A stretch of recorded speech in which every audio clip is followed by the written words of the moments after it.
অঙ্কতে নাম্বারটা ভালো আসেনি, ম্যাথটা প্রচন্ড উইক, তাহলে কি ইঞ্জিনিয়ারিং পড়াটা সঠিক সিদ্ধান্ত হবে? আমি লাস্ট কয়েকদিন ধরে দেখছি যে কিছু স্টুডেন্ট এবং অভিভাবকদের মনে এই কনসেপ্টটা এসেছে যে ম্যাথে আমার মেয়ে বা আমার নাতনি বা আমার ভাইজি বা ভাইপো বা আমার ছেলে বা মেয়ে নাম্বার ভালো পায়নি স্যার, তো অঙ্ক তো ভালো সে পারে না, বা তার জন্য ইঞ্জিনিয়ারিং পড়াটা কি ঠিক হবে? ইঞ্জিনিয়ারিং পড়াবো? একটা বহুত বড় কনফিউশন থাকছে মনে। তো আজকের এই ভিডিওটি যদি আপনারা অভিভাবকরা কোনো শিক্ষক মহাশয় আপনারা শেষ পর্যন্ত দেখেন, অনেক কিছু বিষয় আমি আপনাদেরকে সহজভাবে বোঝাবার চেষ্টা করছি যেটা আপনারা বুঝতে পারবেন। আর স্টুডেন্ট তোমাদেরকে বলবো, ভিডিও দেখলে না ওই নাচ গানের ভিডিও, ফানি ভিডিও, টিকটকের ভিডিও তো অনেক দেখো, অনেক টাইম ওয়েস্ট করো, ফেসবুকে সারাদিন তো অনেক কিছু করো, রিলস দেখছো, তখন টাইম বেরোয়। একটু কাজের ভিডিও, এই পড়াশোনার ভিডিওগুলো একটু দেখো মন দিয়ে, একটু শেয়ার করো বন্ধুদের মধ্যে, তাহলে তো কারোর উপকার হবে রে ভাই। যখন শুরুর জীবনটা একজন গাইডেন্স দিচ্ছে, তার কিছু তো একটা বিষয় আছে যেটা তোমাদের লাইফে কাজে দেবে। তো এই ভিডিওগুলো একটু দেখো আর ভিডিওটা শেষ পর্যন্ত দেখো, এটাকে বলবো।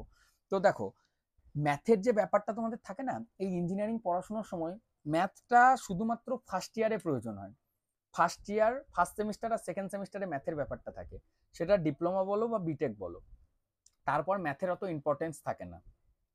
এরপর যদি তুমি প্রিন্টিং টেকনোলজি নাও, মেকানিক্যাল নাও, সিভিল নাও, ইলেকট্রিক্যাল নাও, যে কোনো কিছু নাও না কেন, বা কম্পিউটার সায়েন্স নাও, ম্যাথ যদি ভালো হয় অবশ্যই সেটা ভালো। কারণ আমি যদি একটা ব্যবসাও করতে চাই, আমি আজকে একটা ডিজাইনের কাজ করছি, বা আমি একটা সিভিল ইঞ্জিনিয়ারিং সাবজেক্টটা সিলেক্ট করছি, সিভিলের এস্টিমেট করতে হয়, মানে হিসাব নিকাশ করতে হয়।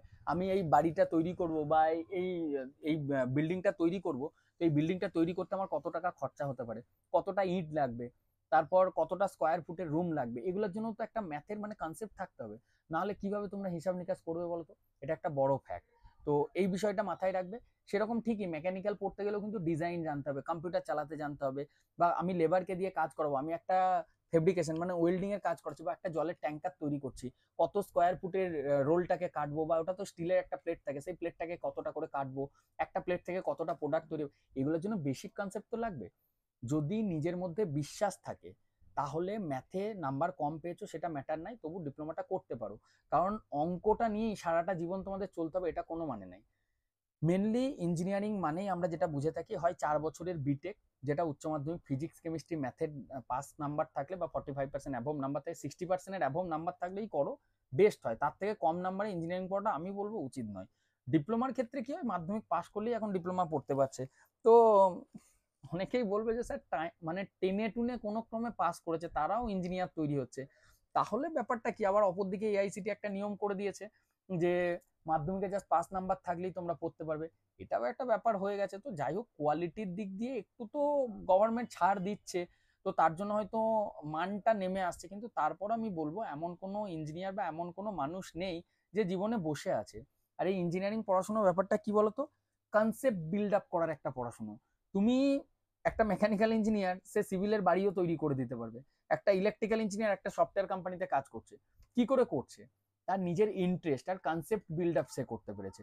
তুমি এমন কোনো জিনিস মাথার মধ্যে ঢোকাবে না, আজকে শুরুতেই আমি বলে দিচ্ছি যে আমি সিভিল নিয়ে পড়েছি বলে আমাকে সিভিলের কোম্পানিতেই চাকরি করতে হবে।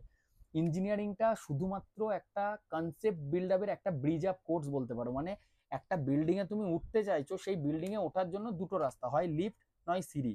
এই ইঞ্জিনিয়ারিং পড়াশোনাটা হচ্ছে একটা সিঁড়ির মতো, ধাপে ধাপে ধাপে ধাপে তোমাকে উঠতে হবে। যত তুমি এটা ডেপতে যাবে তত নতুন নতুন জিনিস জানতে পারবে, নতুন নতুন জিনিস শিখতে পারবে, আর যত শিখবে তত এগিয়ে যাবে জীবনে। ম্যাথ খারাপ আছে এটা নিয়ে ভেবো না, ইঞ্জিনিয়ারিং পড়তে পারবে। চাকরি কি পাবো স্যার? চাকরি অবশ্যই পাবে, কোনোদিন কেউ বসে থাকে না, জীবনে করে খাওয়ার জন্য কিছু না কিছু একটা পাবে, ঠিক আছে? তো একজন অভিভাবক আমাদের এখানে কাউন্সিলিং এর জন্য বুকিং করেছিলেন, ওনার নাতনির জন্য সম্ভবত। তো উনি বলছেন স্যার ম্যাথে নাম্বারটা খুব কম হয়েছে, আমি আর পড়াবো না।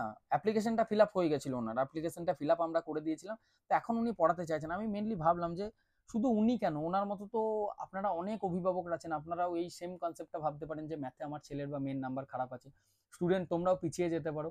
তার জন্য ভিডিওটি তৈরি করলাম। দেখো, নিজের প্রতি একটু বিশ্বাস নিয়ে আসো।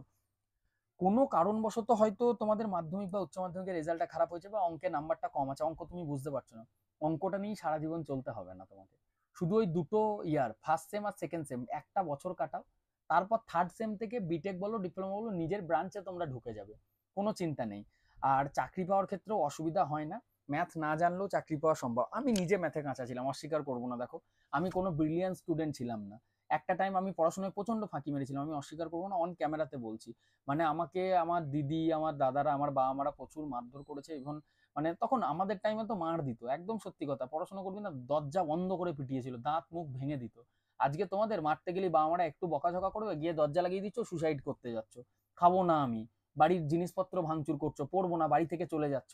ওই যে সহজেই চাওয়ার পর জিনিসগুলি পেয়ে যাচ্ছ না, এটার জন্য কিন্তু এই জিনিসটা হচ্ছে। আমাদের সময়, আমি যে সময়ে পড়াশোনা করেছি, বা সিরিয়াস বলছি, আমাদের স্কুলের টিচাররা যা মার দিয়েছে, আমি যদি স্কুল থেকে পালিয়ে আসতাম আমার বাবা মা পর্যন্ত মেরেছে।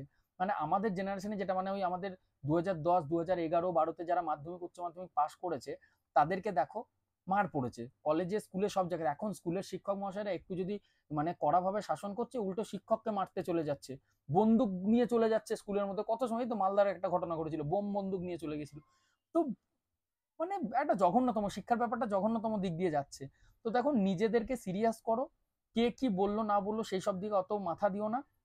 ম্যাথ খারাপ আছে, কোনো অসুবিধা নাই, পড়তে পারো ইঞ্জিনিয়ারিং।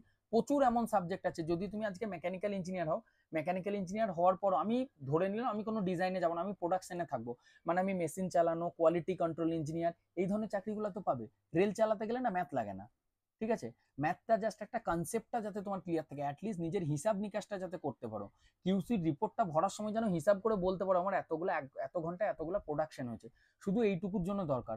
আর আমার বিশ্বাস, আমি যদি একটা সাধারণ পরিবারের স্টুডেন্ট হয়ে একদম গ্রামে, আমাকে কেউ গাইড করার ছিল না, আমি আজকে সেই জায়গা থেকে উঠে এসে আজকে আমার ভিডিও দিয়ে, আমার নিজের কাজ দিয়ে এত মানুষকে সাহায্য করতে পারি, এত মানুষকে চাকরির ব্যবস্থা করে দিতে পারি, তাহলে তোমরা কেন পারবে না বলো তো? এত এত ইউটিউবার্স রয়েছে যেনারা কত ইনফরমেশন সহজ, এত টিচার্স রয়েছে, অনলাইনে এডুকেশনটা এত সহজভাবে করে দেওয়া হয়েছে তোমাদের, সরকার এত সুবিধা দিচ্ছে তোমাদেরকে, এত স্কলারশিপ দিচ্ছে, 60% নাম্বার থাকলে ডিপ্লোমাতেই 12,000 টাকা করে, 36,000 টাকা স্কলারশিপ পাচ্ছ, বিটেকে 60,000 টাকা করে স্কলারশিপ পাচ্ছ, তাহলে কেন পড়বে না?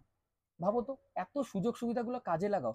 তবে একটাই কথা, চাকরির জন্য কিন্তু বাইরে যেতে হবে। যদি বাবা মার একটা মাত্র সন্তান হওয়া, আপনারা স্টুডেন্ট অভিভাবকরাও যদি ছেলে মেয়েকে না ছাড়েন, সেক্ষেত্রে কিন্তু আপনারা ইঞ্জিনিয়ারিংটা পড়িয়েন না, এটা কিন্তু আমি বারবার বলবো। তো যাই হোক, অনেক কথা হয়ে গেল, অনেক আলোচনার বিষয়টাকে অনেক অন্যদিকে চলে গেল। একটাই বলবো ভিডিও শেষে, ম্যাথ খারাপ থাকলেও পড়াশুনো করতে পারো। পড়াশুনোর একটা সাবজেক্ট জাস্ট একটা ম্যাটার, তোমার একটা নির্দিষ্ট কিছু নলেজ বা জ্ঞানটার, তোমার সেই বিষয়টাকে তুমি ম্যাথের স্ট্রং হলে কি হিসাবটা তাড়াতাড়ি করতে পারবে, না হলে কি পারবে না? অবশ্যই পারবে, ক্যালকুলেটর দেখে করবে, কিছুটা টাইম লাগবে, কিন্তু এমন না যে তুমি জীবনে কিছু করতে পারবে না, এই জিনিসটা ভেবো না। ম্যাথ খারাপ থাকলে অ্যাটলিস্ট জেনারেল লাইনে পড়ার থেকে ওই বিএড ডিএড করে চাকরি পাওয়ার আশা, আমি, আপনারা রেগে যেতে পারেন যে না কি সব ভুলভাল বলছেন, নিজে ইঞ্জিনিয়ারিং আছে বলেন অন্য পড়াশোনাটাকে মানে অসম্মান, আমি অসম্মান করছি না।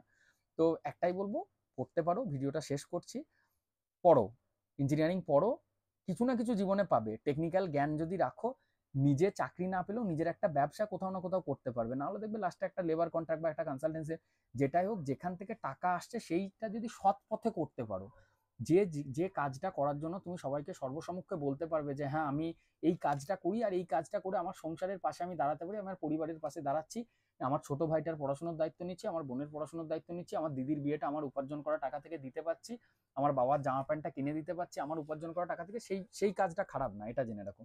যদি গর্ব করে সবার কাছে বলতে পারো, তাতে যা খুশি নিয়ে পড়াশোনা করো, এটা ম্যাটার করে না। যেটা নিয়ে পড়ো না কেন, যেখানে উপার্জন করতে পারছো, যেখানে নিজের খুশি পাচ্ছ মন থেকে, সেই নিয়ে সেই রাস্তায় এগো, লাইফে এগোবে। কে কি বললো না বললো এটা নিয়ে ভেবো না। ম্যাথ খারাপ থাকলেও ইঞ্জিনিয়ারিং পড়তে পারবে, এটা জেনে রাখো। আমার নিজের ম্যাথ ভালো লাগতো না, আমি ম্যাথে ভালো ছিলাম না, আমি ইঞ্জিনিয়ার হয়েছি, আমি নিজেকে জীবনে প্রতিষ্ঠিত করেছি, এখন আমি উপার্জন করি আর অন্যকেও উপার্জন করতে সাহায্য করি। তো আমি করতে পারলে তোমরাও করতে পারবে। যাই হোক, ভিডিওটাতে আমার নিজস্ব অভিজ্ঞতা, আমার ওপিনিয়ন, আমি যেটা বাস্তবে দেখছি সেটা তুলে ধরলাম। আমার এই বাস্তবের সাথে কথাগুলো যদি তোমাদের ভালো লাগে, লাইক করো। শেষ পর্যন্ত যারা দেখলেন আপনারা ভিডিওটি, একটু কমেন্ট করে জানাবেন আমার উপদেশগুলি কি আপনার ছেলের বা মেয়ের জীবন বদলাতে পারে, বা আপনাদের কি ভালো লাগে সেটা জানাবেন। যে কোনো কলেজে ভর্তির জন্য যদি সাহায্যের প্রয়োজন হয়, বা কোন কলেজটা ভালো হবে খারাপ হবে এটা জানার জন্য আমার সাথে অফিসে এসে দেখা করতে পারো। যারা অনেক দূর থেকে দেখছেন, পশ্চিমবাংলার মানে উত্তরবঙ্গ থেকে, শিলিগুড়ি থেকে, তাদের জন্য বলবো আপনারা হোয়াটসঅ্যাপে আমার সাথে যোগাযোগ করুন। কোনো কলেজে যদি ভর্তি হতে চান, আমি আমার আমার তরফ থেকে যতটা সম্ভব হবে আমি গাইড করে দেবো। ধন্যবাদ।